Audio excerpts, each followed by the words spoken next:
বাংলাদেশ গত ৩০ জুলাই সৌদির নেতৃত্বে একটা সামুদ্রিক প্রতিরক্ষা জোট MMDA-তে যুক্ত হয়েছে। আবার গত ৭ তারিখ তুরস্ক, পাকিস্তান এবং সৌদি আরব মিলে আরেকটা জোট গঠন করেছে। এটাও প্রতিরক্ষা জোট, যাকে বলা হচ্ছে মুসলিম ন্যাটো। কিন্তু এই দুই জোটের কোনো জোটেই ইরান নাই। তাহলে বাংলাদেশ কি ইরানের সাথে একটা দ্বান্দ্বিক সম্পর্কের দিকে আগাচ্ছে? আমরা আজকে ক্লাসে এই বিস্তারিত বিষয়টা জানব। সৌদির নেতৃত্বে সামুদ্রিক প্রতিরক্ষা জোট MMDA-তে যোগ দিল বাংলাদেশ। এটা গত কয়েকদিন ধরে একটা বোল্ড শিরোনাম। MMDA ফুল ফর্ম কি? MMDA ফুল ফর্ম হচ্ছে মাল্টিন্যাশনাল মেরিটাইম ডিফেন্স অ্যালায়েন্স। এটা multinational maritime defence alliance, defence মানে প্রতিরক্ষা। এই শব্দ দিয়ে বুঝে নিতে পারেন যে এই জোটের আসলে অ্যাকচুয়াল কাজ কি হতে যাচ্ছে। ডিফেন্সিভ, অর্থাৎ কাউকে মারবে না, কেউ যদি কখনো মার খায় তাহলে সবাই মিলে সেটা ডিফেন্স করবে। তো এই জোট গঠন হয়েছে 30 জুলাই 2026 সালে। জোটের স্থায়ী সদর দপ্তর হচ্ছে রিয়াদ, সৌদি আরবে। পাশাপাশি এখানে যৌথ কমান্ড এবং বিভিন্ন অপারেশনসের জন্য একই রকম সেন্টারকে রাখা হয়েছে। এমনিতে আমরা এর আগেও অনেকবার একটা স্ট্রং মুসলিম ঐক্য জোটের কথা শুনে আসছিলাম, কারণ OIC এবং আরব লীগের ভূমিকা খুবই প্রশ্নবিদ্ধ হয়ে গেছে। এই জন্য ইরান চাচ্ছিল যে ইরানের মতো করে ক্ষমতার কেন্দ্রে থেকে একটা মুসলিম ফ্রন্ট গঠন করতে। আবার সৌদি আরব চাচ্ছে তারাও ক্ষমতার কেন্দ্রে থেকে একটা মুসলিম ফ্রন্ট গঠন করতে। এই দুইটা দেশ তাদের পাল্লা ভারী করবার জন্য বিভিন্নভাবে অনেককেই কনভিন্স করার চেষ্টা করছে। তা আমরা একটা কনভিন্সিং বিষয় দেখতে পাচ্ছিলাম। সৌদি আরবের প্রতিরক্ষা মন্ত্রণালয় 30 জুলাই 2026 সালে 51টি দেশ এবং বিভিন্ন সংস্থাকে আমন্ত্রণ জানিয়েছিল মক্কাতে। তাদের আহ্বানে সাড়া দিয়ে 43টি দেশ ও ইউরোপীয় ইউনিয়নের প্রতিনিধিরা এই সম্মেলনে অংশ নেয়। ওরা সম্মেলন করার পরে, অর্থাৎ বৈঠক শেষে, মোটে 14টা সদস্য দেশ এই চুক্তিপত্রে স্বাক্ষর করে, অর্থাৎ MMDA জোটে যোগ দেয়। তো MMDA জোটে আমরা দেখতে পাচ্ছি এশিয়া থেকে দেশ আছে 9টি। কারা কারা? KSA মানে কিংডম অফ সৌদি আরবিয়া, এরপরে বাংলাদেশ, তুর্কি, কুয়েত, কাতার, বাহরাইন, জর্ডান, পাকিস্তান, ইয়েমেন।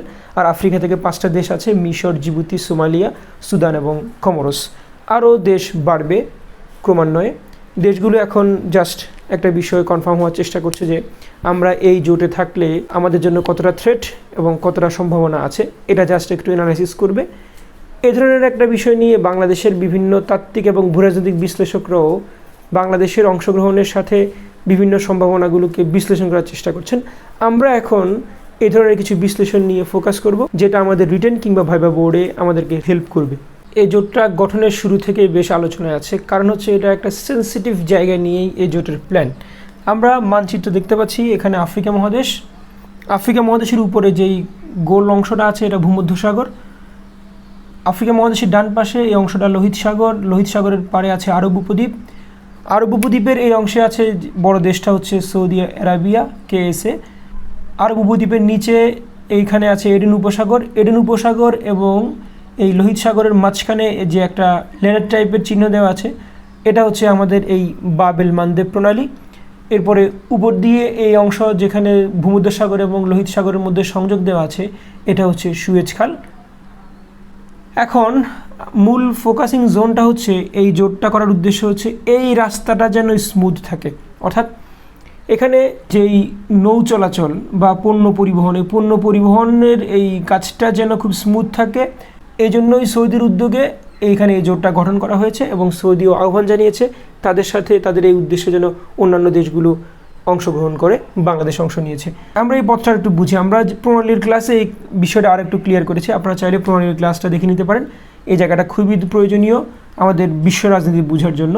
ভূমধ্যসাগর থেকে সুয়েজ খাল হয়ে লোহিত সাগর, তারপরে এডেন উপসাগর হয়ে এদিক দিয়ে কিছুটা আরব সাগর হয়ে ঘুরে ওমান উপসাগর, তারপরে আপনি পারস্য উপসাগরও যাবেন।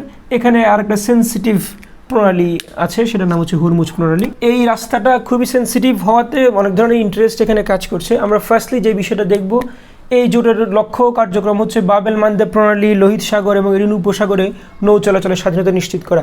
এই রাস্তাটা পর্যন্ত যদি স্মুথ থাকতে পারে তাহলে এদিক দিয়ে সুয়েজ খাল পার হয়ে ভূমধ্যসাগর পার হয়ে এদিক দিয়ে জিব্রাল্টার পার হয়ে আমেরিকা ইউরোপের সাথে খুব স্মুথলি ব্যবসা করা যাচ্ছে জলপথে, সমস্যা নেই। এর পাশাপাশি এই জোটের আরেকটা উদ্দেশ্য হচ্ছে বাণিজ্য, জ্বালানি সরবরাহ করা নিজেদের সদস্য দেশগুলোর মধ্যে। পাশাপাশি অন্যদের সাথে ব্যবসা করা, সামুদ্রিক প্রতিরক্ষা ও সহযোগিতা জোরদার করা, গোয়েন্দা তথ্য বিনিময়। আবার ওরা বিশেষ কিছু ক্ষেত্রেও রেখেছে যেগুলোতে ওরা একে অন্যকে সাহায্য করবে। এর মধ্যে একটা হচ্ছে বিভিন্ন বিষয়ে যৌথ মহড়া প্রশিক্ষণ, এরপরে সক্ষমতা বৃদ্ধি এবং সমন্বিত সামুদ্রিক অপারেশন পরিচালনা করা। সমন্বিত অপারেশন পরিচালনা বিষয়টাই বাংলাদেশের জন্য একটু টাফ মনে হচ্ছে, কারণ এখানে যদি বাংলাদেশের নৌবাহিনী আসে এবং কোনো একটা যুদ্ধে বাংলাদেশ নৌবাহিনীর ভূমিকা কী হবে, এটাই সবচেয়ে বড় প্রশ্ন। দেখি, আমরা বিভিন্ন স্টেটমেন্ট পেয়েছি, সেগুলো নিয়ে আমরা কথা বলবো। এই ধরনের যখন অনেক ধরনের সম্ভাবনা দেখা দিচ্ছে, তখন সৌদি প্রতিরক্ষা মন্ত্রণালয় একটা বিবৃতি দিয়েছে। বিবৃতির মধ্যে তারা এই ধরনের সম্ভাবনা বিষয়গুলোকে স্পষ্ট করেছে। সৌদি প্রতিরক্ষা মন্ত্রণালয় বলেছে জোটটা প্রতিরক্ষামূলক, এই জোটটা সরাসরি কোনো দেশের বা কোনো সংস্থার এগেনস্টে নয়, এটি আন্তর্জাতিক আইন এবং জাতিসংঘের বিভিন্ন যে নিয়মগুলো আছে সেগুলো মেনে চলবে। তাতে মনে হচ্ছে এই জোটটা যে ডিফেন্সিভ একটা জোট, এই জোটটাকে ট্রাস্ট করা যায়। এই জোট গঠনের বিষয়টা কেন এখনই হলো?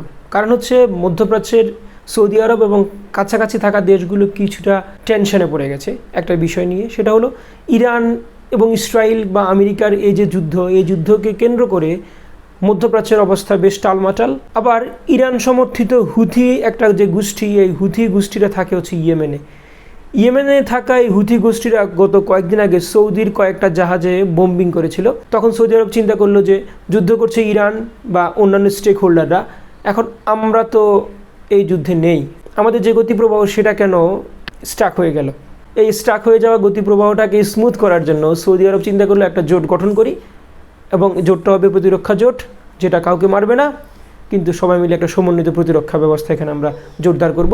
আর আমাদের যে ব্যবসায়িক পারপাস, সেই ব্যবসায়িক পারপাসটাও সার্ভ হবে এখানে। আর আমরা সবাই জানি লোহিত সাগরের এই জোনটা বিশ্ব বাণিজ্যের জন্য বিশাল একটা ফ্যাক্টর। তো বিশ্ব বাণিজ্যের জন্য বিশাল একটা ফ্যাক্টরে যদি সবসময় ঝামেলা লেগেই থাকে, তাহলে এটা বিশ্ব বাণিজ্যের জন্য একেবারে অশনি সংকেত।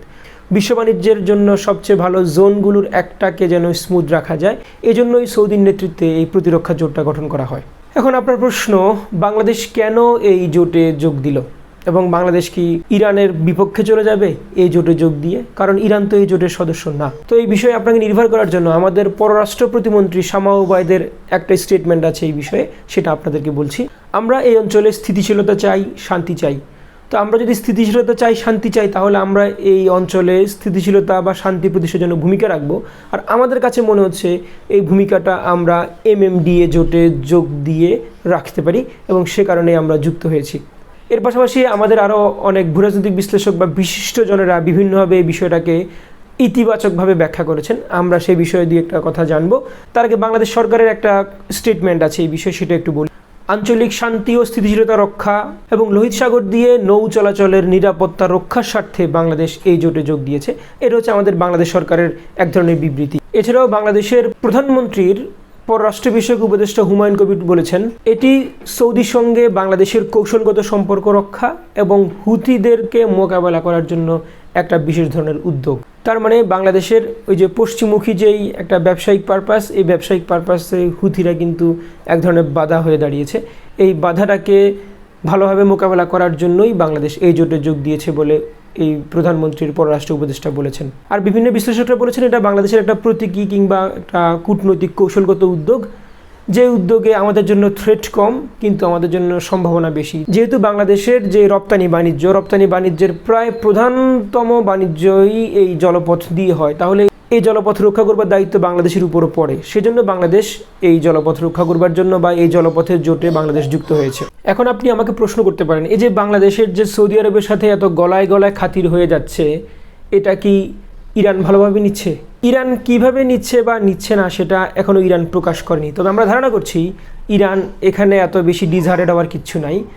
কারণ হচ্ছে বাংলাদেশ সৌদির নেতৃত্বে আরও একটা জোটে আরও অনেক আগে থেকেই যুক্ত আছে, ওটা নিয়েও ইরান কিচ্ছু বলে নাই। ইভেন ইরানে যে গত কয়েকদিন আগে তাদের রাষ্ট্রীয় নেতার যেই দাফন কার্য, সেই দাফন কার্যে আমাদের বাংলাদেশ থেকে যেসব মেহমানরা গিয়েছিলেন তাদেরকে বেশ ভালোভাবেই তারা সংবর্ধিত করেছে, আপ্যায়ন আদর করেছে। সো আমরা ধরে নিতে পারি যে ইরানের সাথে এই জোটে যুক্ত হওয়ার কারণে বাংলাদেশের সম্পর্ক নিম্নমুখী হচ্ছে না, এটা এক জায়গাতেই আছে। বাংলাদেশ এখানে প্রতিরক্ষামূলক ব্যবস্থায় অংশ নিবে, কোনো যেচে গিয়ে যুদ্ধ করবে না। সো এখানে সম্ভাবনাটা খুবই ইতিবাচক বলে আমরা মনে করছি। বাংলাদেশ এর আগে সৌদির নেতৃত্বে আরেকটা জোট IMCTC-তে যুক্ত হয়েছিল। এই জোটটা গঠিত হয়েছিল 2015 সালে, Islamic military counter terrorism coalition. এই জোটে যোগ হওয়ার পরে তো ইরানের সাথে বাংলাদেশের দ্বান্দ্বিক সম্পর্ক শুরু হয়ে যাওয়ার কথা ছিল, কিন্তু না, কিচ্ছু হয় নাই।